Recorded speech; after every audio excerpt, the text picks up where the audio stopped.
The year was 1865. The wind blew harsh and unrelenting over the empty Wyoming plains, carrying dust like whispers of old bones scattered across the hard earth. The sun had dipped low, burning the sky a cruel orange, casting long shadows from the blackened stumps of trees long dead. Out here, a woman's name meant little. Out here, the earth didn't care if you lived or died. Clara Morgan stepped down from the rattling stagecoach, the hem of her blue calico dress stained from days of travel. She steadied herself on the rough wooden post of the town's livery station. Behind her, the coach driver flicked the reins and carried on without a word. No goodbyes in these parts. No kindness either. Crow's Landing. That was the name of this bitter little collection of shacks and rough-built saloons carved from the bones of the land. Clara's heart pounded in her chest, not from fear exactly, but from that trembling place where hope lived on its last breath. She had come west on the strength of letters. Words inked in a man's hand. Words promising her a future, a home, a husband, a place to belong. All sent by Edgar Black, a rancher whose neat script had made her dream of wide skies and warm firesides. A man who, in her mind, had been rough-hewn but kind, strong-handed but gentle. She knew the world was hard. She did not expect poetry, but she had dared to hope for decency. Men stopped and stared as she walked down the dirt street toward the saloon. Not because she was pretty, though there was beauty in her round face, in the softness of her green eyes, the fullness of her figure, but because she did not belong. Eastern lace met Western dust, and every scuffed boot and tobacco-stained sneer told her so. A thin man spat at the ground near her feet. Another leaned in close enough for his liquor-laced breath to hit her cheek. "Mail-order beef, come fresh from the east," he muttered, and the others laughed like jackals. Clara kept her head high. She would not break. The saloon doors swung wide with a groan of tired hinges. Inside, the air hung thick with pipe smoke, the bitter scent of whiskey, and the sweat of men who worked the land without mercy. She spotted him right away. Edgar Black, taller than she had imagined, with a frame like gristle stretched over bone. His black hat cast a shadow over cold eyes that measured her in one brutal glance. For a moment, just a heartbeat, Clara let herself believe. Maybe the hard look on his face was surprise. Maybe it was the shock of love that the old novels sometimes spoke of. Maybe, what the hell is this? The saloon fell silent. Edgar's voice cut through the air like a rusted knife, jagged and loud. Clara stopped a few feet from him, her hands trembling despite her will. "I'm Clara," she managed. "Clara Morgan. We've been writing. I know who you are." His words dripped with disgust. His eyes raked over her body, pausing at her wide hips, the curve of her arms, the fullness of her face. "What I didn't know," he said, his voice rising for the crowd to hear, "is that you're twice the size you claim to be." A cruel laugh rose from one of the men near the back. Others followed. Clara's breath caught. The world spun sideways. I never misrepresented myself," she whispered. "You saw my letters. My words. My heart. Words don't feed cattle," Edgar sneered. "I sent for a wife, not a burden." Humiliation flushed hot beneath her skin. The room blurred. Faces twisted with pity or mockery, none with kindness. Every letter she'd sent, every hope she'd nursed in the quiet of lonely nights, shattered at her feet like cheap glass. "I gave up everything," she said softly. "I left my family, my home." He spat near her boots. "Then go back east, Miss Morgan. Or, better yet, find yourself a saloon to clean. Maybe someone here's desperate enough." The men roared. Behind her eyes, something broke. Clara turned. Not because she was dismissed like cattle, not because the shame cut her deeper than any knife, but because staying another second in that place would strip her of whatever dignity remained. Out in the street, dusk had deepened. The wind had cooled, but inside her, a fire caught flame. She walked without direction, past sagging buildings and empty windows. The general store was closing, but the shopkeep, a middle-aged woman with tired eyes, watched Clara with something like understanding. "Miss," the woman ventured. Clara turned. "If you've any sense," the woman said quietly, You'll be gone before dark. This land's no place for a woman alone. I've nowhere to go, Clara replied. The woman hesitated before pressing a small burlap sack into Clara's hands. Dried meat. Some hard bread. It's all I can spare. Clara's throat tightened. Thank you. The woman nodded once. As night fell, Clara left Crow's Landing behind. No escort. No horses. No map. Just the biting wind at her back and the dust of betrayal at her feet. Her boots blistered her heels within miles. The stars wheeled overhead, brilliant and cold. Coyotes called from distant hills, their high cries lonely and wild. She walked until her legs shook beneath her. When she finally collapsed beside a small creek bed, she did not cry. There was no use in tears now. Tears softened nothing. Tears changed nothing. She gnawed at the dried meat in the sack, its salt burning the rawness in her throat. Her body ached. Her heart was hollow. Above her, the moon cast silver over the wilderness. And yet, beneath the ruin of it all, Clara Morgan breathed. She woke to the sound of something moving nearby, a rustle of brush, the sharp crack of a branch. Her heart stuttered. Wolves? Bandits? She sat up slowly, clutching the small knife she'd taken from the store, the only weapon between her and death. From the shadows emerged a pair of golden eyes. Her breath hitched, but the creature was not wolf nor man. It was a deer, slight and ghostly in the moonlight. For a brief second, they watched each other, silent, wild. Then it bounded away, its hooves soundless on the dry earth. Clara let out a long, shaking breath. The wilderness did not care if she lived, but perhaps it respected those who refused to die quietly. Morning came slow and cruel. The sun rose like molten copper over the hills. Her dress was torn at the hem. Her lips cracked from thirst. She followed the creek bed west, hoping it would lead her to something, anything. By midday, her feet were numb. Her thoughts blurred into fragments. Boston, letters, warm firesides, lies. She stumbled. When she lifted her head, she saw a figure on horseback at the ridge. A man. Fear and hope fought for purchase in her gut. He did not approach right away. He sat astride a dark horse, watching her as if weighing what kind of creature she might be. Then, slowly, he rode down the slope. Dust curled around him. His face was shadowed beneath a wide-brimmed hat. His beard was rough, his coat worn from years of weather and work. He pulled up short. "You look half dead," he said. His voice was low, rough as gravel. "I'm lost," Clara said, her voice rasping from thirst. I need water." He dismounted, moving with the cautious grace of a man who trusted nothing easily. He reached into his saddlebag, tossing her a canteen. She drank greedily, water spilling down her chin. When she looked up, he was watching her, not with cruelty, not with pity, but with the narrowed eyes of a man accustomed to surviving in a world that took everything. "What's your name?" he asked. "Clara Morgan." His jaw tensed. "Where's your husband?" Her heart twisted. "I have none." Something flickered behind his eyes, recognition or maybe understanding. "Crow's Landing." She nodded. He sighed, a sound that was half curse, half resignation. "Place'll eat you alive." Clara squared her shoulders despite her exhaustion. It didn't. For the first time, the corner of his mouth twitched, something dangerously close to a smile. "You've got grit," he said. He studied her for another long beat before speaking again. "I'm Samuel Carter." His name settled in the dust between them. Samuel turned, mounting his horse. "You can follow me," he said, "if you can keep up." And then he rode west. Clara stared after him for a moment. The wind tugged at her torn dress. Her legs trembled, but she stepped forward, step by step, mile by mile. She would not break. Not here. Not ever. Cold. That was all Clara could feel.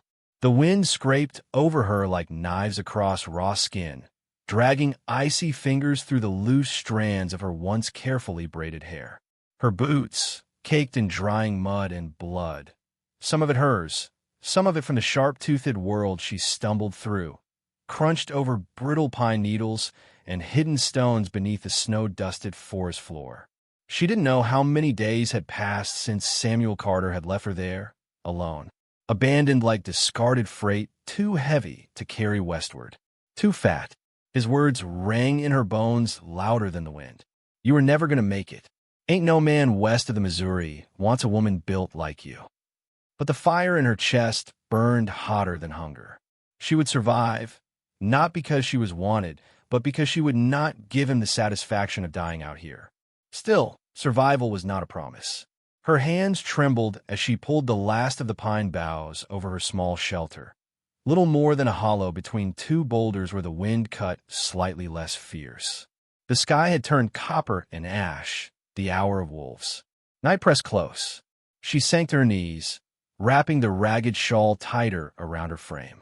Her fingers brushed the locket at her throat, her mother's. Inside was a painted portrait from better days. Boston days, when corsets were laced tight and dreams spun easy. But Boston was a world away. Now the wilderness breathed around her, deep, patient, waiting for her to fail. Then, the snap of a branch. Clara froze. Another step, measured, deliberate. Her heart slammed against her ribs. Bear? Cougar? She fumbled for the broken branch she'd sharpened earlier, a pitiful excuse for a weapon, but it was all she had. Another footfall. Closer. A shadow moved between the pines. A tall figure. Broad at the shoulders, a rifle slung easy across his back. His steps were sure, practiced. This was no desperate trapper nor a lost settler. He stepped into the fading light, and Clara's breath caught. A man, weathered, rough cut from mountain stone. His hair was dark beneath a battered hat. His jaw bristled with days of stubble. But it was his eyes that caught her, the sharp blue of glacier water. Cold, calculating, and yet not cruel. He raised his hands. I ain't here to hurt you. His voice was rough, edged with suspicion, but steady. Clara's grip tightened on her stick. Her throat scraped dry words. Keep back. The man didn't move closer. He studied her, not like Carter had, with scorn, but with a tracker's gaze, taking in the torn dress, the bruised arms, the desperate clutch of her makeshift weapon. Been watching you the last mile, he said slowly. Saw your tracks and your blood. She didn't lower her stick. You alone? He asked. Clara hesitated. Her pride was a brittle thing now, ready to splinter, but lying would do no good. Yes. The man nodded, as though confirming a grim suspicion. Then you'll be dead come morning if you stay here. Anger flared in her gut. I've made it this far. Aye, he said calm as stone. But Cole don't care how stubborn you are. Silence stretched between them. He took a step back, not forward. Name's Eli Mercer. Clara's arms trembled, not from fear now, but from exhaustion. Clara Whitmore. Eli's eyes flicked toward the dying light. About a camp 2 ridges east. Fire, food, shelter. The wind howled low like some ancient beast circling. Clara knew the choice before her. Pride or survival. When she didn't move, Eli spoke again. Stay here, and the wolves will find you before the frost does. And so she followed. The journey was brutal. Every step tested her will. The jagged rocks, the frozen ground, the sharp thorn of humiliation embedded deep. She hated needing him, hated being weak. But Eli didn't gloat. He moved ahead of her, clearing the path, slowing when she faltered, but never speaking soft words he didn't mean. By the time the firelight flickered between the trees, Clara's legs were near useless. Eli's camp was rough but solid. A lean-to of thick branches, a fire pit ringed with stones, a pack hung from a tree limb to keep it safe from scavengers. She sank by the fire, hands outstretched. The warmth was unbearable at first, stinging as blood returned to her numb fingers. Eli worked silently, dropping salted meat into a battered tin pot, adding water from a leather canteen. She watched him from beneath tired lashes. Not young, not old, maybe 35. His clothes were patched, but cared for. A man who knew hardship, but didn't wallow in it. He handed her a tin cup of broth. It wasn't Boston fare, but it was life. Clara drank. Night settled. Eli sat across from her, whittling a branch into sharp points. You from back east? He asked finally. Clara nodded. Boston. He grunted. Never seen it. You, Kentucky. Long time back. Silence stretched again. Finally, her words fell like stones. I was supposed to be married. To a rancher. He sent for me. Paid for the rail ticket. Eli didn't interrupt. He rejected me. Said I was too fat.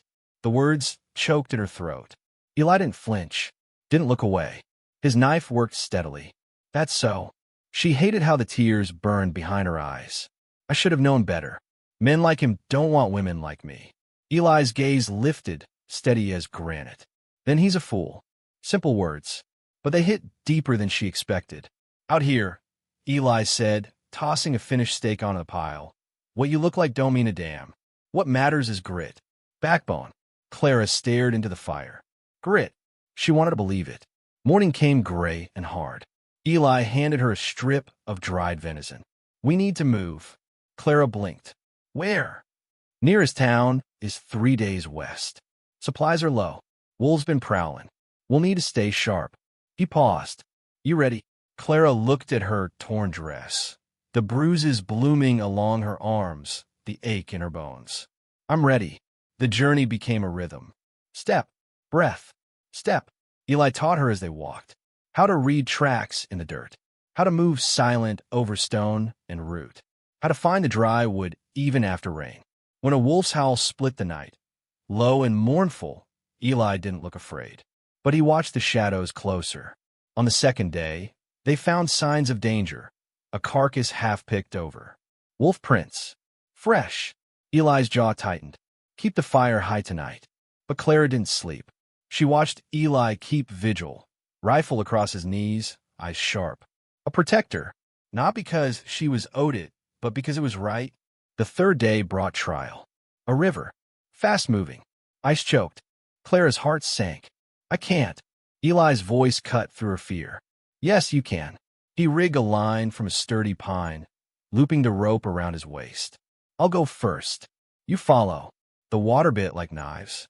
Clara's breath tore from her chest as she fought the current. Don't look down, Eli called. Eyes on me. Step by step. Her feet slipped, her body wrenched sideways. But Eli's grip closed around her wrist like iron. He hauled her up onto the far bank, both of them gasping, soaked to the bone, but alive. That night, as they sat drying by the fire, Eli looked over at her. You didn't quit. Clara's throat tightened. I wanted to. His lips twitched, almost a smile. But you didn't.